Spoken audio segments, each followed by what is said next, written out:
ഇന്നത്തെ ഉച്ചയൂണിന് എന്തൊക്കെയാണ് സ്പെഷ്യലെന്ന് നോക്കിയാലോ. അങ്ങനെ വലിയ സ്പെഷ്യലൊന്നുമില്ല. ആദ്യം തന്നെ ഞാൻ എല്ലാ കഷ്ണങ്ങളും അരിഞ്ഞ് പറക്കി വെച്ചിട്ടുണ്ട്. അപ്പം തന്നെ നമ്മളുടെ പകുതിയെല്ലാം പണിയും കഴിഞ്ഞിട്ടുണ്ടാവും. പിന്നെ അത് ഉണ്ടാക്കുകയേ വേണ്ടൂ. അപ്പം ഞാൻ ഇന്നിവിടെ ഉരുളക്കിഴങ്ങ് മെഴുക്കുവരട്ടി ഉണ്ടാക്കുന്നുണ്ട്, വൻപയർ മെഴുക്കുവരട്ടി ഉണ്ടാക്കുന്നുണ്ട്, ബീറ്റ്റൂട്ട് തോരൻ, പിന്നെ സാമ്പാർ. നിങ്ങൾ വിചാരിക്കും ഇത്ര അധികം കറികളൊന്നും അല്ല. ഇവിടെ 3 പേരുണ്ട്. ഏട്ടനുണ്ട്, അമ്മാവനുണ്ട്, അനിയനുണ്ട്. ഏട്ടന് പയർ മെഴുക്കുവരട്ടി, അമ്മാവന് ബീറ്റ്റൂട്ട്, എൻ്റെ അനിയന് ഉരുളക്കിഴങ്ങ്. ഇത് മൂന്നും അങ്ങോട്ടും ഇങ്ങോട്ടും ഇവരാരും അതൊന്നും കഴിക്കില്ല.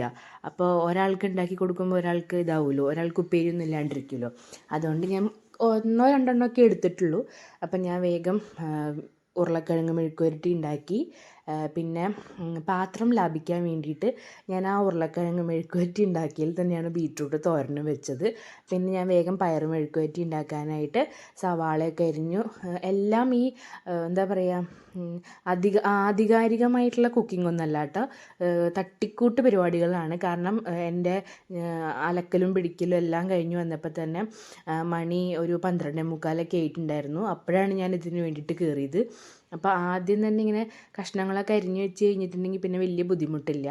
അപ്പോൾ ഉരുളക്കിഴങ്ങ് മെഴുക്കുവരട്ടി ആക്കി. പിന്നെ വൻപയർ മെഴുക്കുവരട്ടിക്ക് ഞാൻ വെറുതെ സവാള വാട്ടിയിട്ട് 2 വെളുത്തുള്ളി ഇട്ട് വെറുതെ എന്താ പറയുക, മുളക് പൊടിയും മഞ്ഞൾപ്പൊടിയും കൂടി ഇട്ടിട്ട് വെറുതെ ഒന്ന് വഴറ്റിയിട്ട് ഈ പയർ അതിലേക്ക് തട്ടിയിട്ട് കൊടുത്തു. ശരിക്കും ഉണക്കമുളകൊക്കെ ഇടിച്ചുണ്ടാക്കുകയാണെങ്കിൽ നല്ല ടേസ്റ്റാട്ടോ. പക്ഷേ അത്രയ്ക്കുള്ളതൊന്നും ഞാൻ പോയില്ല, വേഗം അത് ചെയ്തു.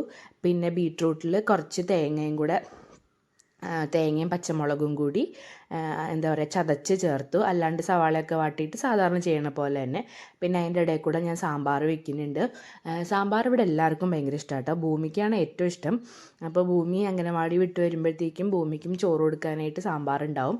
പിന്നെ ഭൂമി ഈ പച്ചക്കറികളൊന്നും കഴിക്കില്ല, ഈ മെഴുക്കുവരട്ടികളൊന്നും കഴിക്കില്ല. ആൾക്ക് ചാറുകറിയോടാണ് കൂടുതൽ താല്പര്യം. അങ്ങനെ വേഗം ബീറ്റ്റൂട്ട് സെറ്റാക്കി. പിന്നെ ഞാൻ ഈ കൊണ്ടാട്ടത്തിൻ്റെ പാക്കറ്റിൽ ഒരു 2-3 കൊണ്ടാട്ടം വറുത്തു. പിന്നെ വെളുത്തുള്ളി അച്ചാർ നേരത്തെ ഇട്ട് വെച്ചിട്ടുണ്ടായിരുന്നു, അത് ഞാൻ എടുത്തു വെച്ചു. പിന്നെ എൻ്റെ സാമ്പാർ അവിടെ ആയിട്ടുണ്ട്. പിന്നെ സാമ്പാർ ഞാൻ അതിൽ തന്നെ എനിക്ക് പറ്റുന്നുണ്ടായിരുന്നില്ല, അതായത് കുറേ ആയിട്ടേ. എന്നിട്ട് ഞാൻ വേറൊരു പാത്രത്തിലേക്ക് മാറ്റിയിട്ട് വേഗം സാമ്പാറിന് വറവിട്ടു. അങ്ങനെ എൻ്റെ എല്ലാ പരിപാടികളും ഈ വറവിടലോടുകൂടി കഴിഞ്ഞു.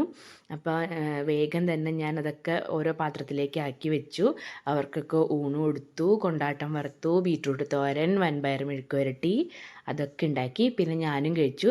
ഞാനിതെല്ലാം കഴിക്കുന്നതുകൊണ്ടാണ് എൻ്റെ പ്ലേറ്റ് ഇത്ര കളർഫുള്ളായിട്ടിരിക്കുന്നത് കേട്ടോ.